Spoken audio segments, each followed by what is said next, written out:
Hi guys, Terry here. Hope you're doing well. Hey, I've recently been decluttering my craft room, so I wanted to show you a few tips. I'll start here by quickly going around the room and showing you kind of how I have my craft room set up. I'm finding that I want to surround myself with the stuff that I'm using and the stuff that I love, and some of it's stuff that I forgot that I had, right? So I wanted to have stuff conveniently located. This first desk is where I do my video editing and my blog updates. This table here is where I do recordings and card making. And then I have another long table where I use that for all my scrapbooking. So I lay out my items to do there. I've got this nice shelf system here where I keep stamps and my paper. You can see I got my die cutting machine here, and this stuff is just nice and convenient and easy to use. Over here I have my Stampin' Up! And my Close to My Heart stamp sets. Love the containers those come in, and I've got them in a DVD storage tower there. So I pulled out all my Distress Oxides. This is kind of what started it. I did not have a good list of which pads I had and which ones I had re-inkers for. So I wanted to make sure I had a good list. I keep my list in Evernote. But this was me laying them all out in rainbow order. And then I decided to locate them into a desk drawer. I have the Ikea Alex drawers, and I just love them. So I used the Ranger makes a bin to hold these Tim Holtz inks, and I had three of the bins. I pulled the plastic trays out and put them into the drawers. It's working great. The bins, I had to open up the lids, so I like that I just pulled those out and have them right here at my side on the desk drawer. So next I decided to tackle all these embossing folders.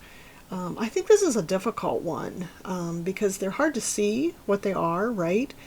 And so I pulled out this ink storage solution that I had kind of outgrown, and learned that these embossing folders would stand up in here nicely. So I simply used Post-its to label them. I can move the Post-its around, and I can flip through them. So I have them inside one of my shelves on my Raskog, and this is working great.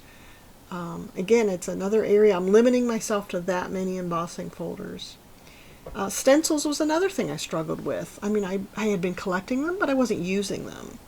So I found this little handy notebook, and I've got all the stencils in here, and I can simply flip through them. And it's another one that's hard to label, right? But I've just kind of got them in here when I know that I'm going to do some kind of background on a card or something on a scrapbook layout. I can simply pull these out and flip through them.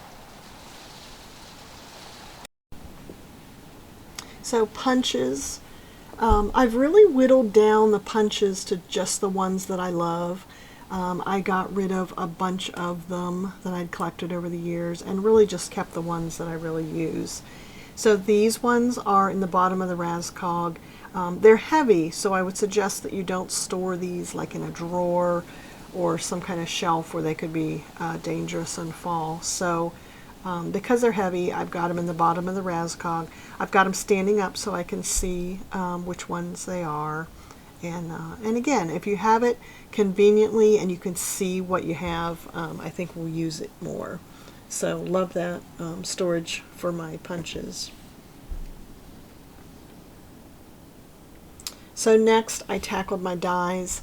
I started off using a smaller iris bin and have really grown into these two larger ones. This one here is called a mini sidekick. It's made by Art Bin. I keep my Mosaic Moments in here. Mosaic Moments is the grid paper that you can use to cut your photographs and pattern paper into fun shapes. So I've got my idea cards and my dies, and it all fits in here nicely. So I could just take that with me if I'm going on a crop. Here's the rest of my dies. I've kind of got common shapes, and this is a greeting card box that holds 5x7 cards. It works great. I've got my dies on these magnetic sheets, and then I've kind of got them labeled there so I can find them. Love my Gina K Designs dies for card making, so I've got those in these fun little pouches. And then most recently I found these pouches that are, it's a plastic pouch and it's got a really thin magnetic piece in it, so I can fit a lot of these inside this die case. So it runs about $2, but that's pretty good for the pouch and the magnetic strip. And then I put the idea cards back behind that in there. So those are working well. Here's my inks. I have these in a container that hangs on the wall. It was kind of a fun, I think it was a centerpiece, but it allows me to put those Stampin' Up! Pads in there. I've got it on the wall so I can quickly grab them. I've got them by rainbow. I've got a little bit of each color. They're going through a color refresh. I don't know that I'll buy many more. This container kind of helps me limit that, you know, I have yellows, I have reds, I have greens. So I'll probably buy a couple more, but I like that this container is helping me limit, you know, how much I'm buying because I have just so much room.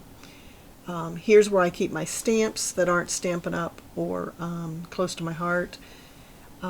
This is Gina K and various other stamps. I buy these pouches to put the stamp sets into. The ones they come with are usually pretty flimsy. And I've got them by subject, so I can flip there to find the subject that I want. Here's my Stampin' Up! And close to my heart. I have these in a tower. This tower stand holds DVD cases really well. And again, it's something that I have them alphabetically arranged, and then inside Evernote I can search and find kind of the subject matter that I'm looking for. So this is working well. For my paper, I love this shelving unit. I've got my 6x6 pads up on top. I've got my paper in these vertical. I love vertical storage for paper. It's just easy to pull it off the shelf, pull what kind you're looking for. I think you can store so much in these vertical holders, so love that for paper storage. I've got them by subject. I've also got a pack that's kind of like a little travel pack that I take, so I don't have to take it all with me when I go on a crop. And lastly, this is one of those project bins. I think it's also made by Iris. I'll have links on my website that have all the storage solutions that I've mentioned here. But this works well for trip memorabilia and the last of the stuff that I need to put in the kids' scrapbooks. So love this. You can see that I've got room there above it where I store my Cricut and Brother Scan and Cut mats. That fits between the desks there, and I can roll this and pull this card out when I'm using those bins. So this has been a good solution. So I hope this has given you ideas and inspiration to declutter, have the stuff that you use next to you so that you're using it, right? Go through stuff, get rid of stuff if it's just, you know, if you're not using it, it's clutter. So get that out so that you can really enjoy what you do have in your craft room. So you come into your craft room to make something, you're just surrounded by all the stuff that really inspires you. So I hope this helps, and I appreciate you watching. Bye, guys.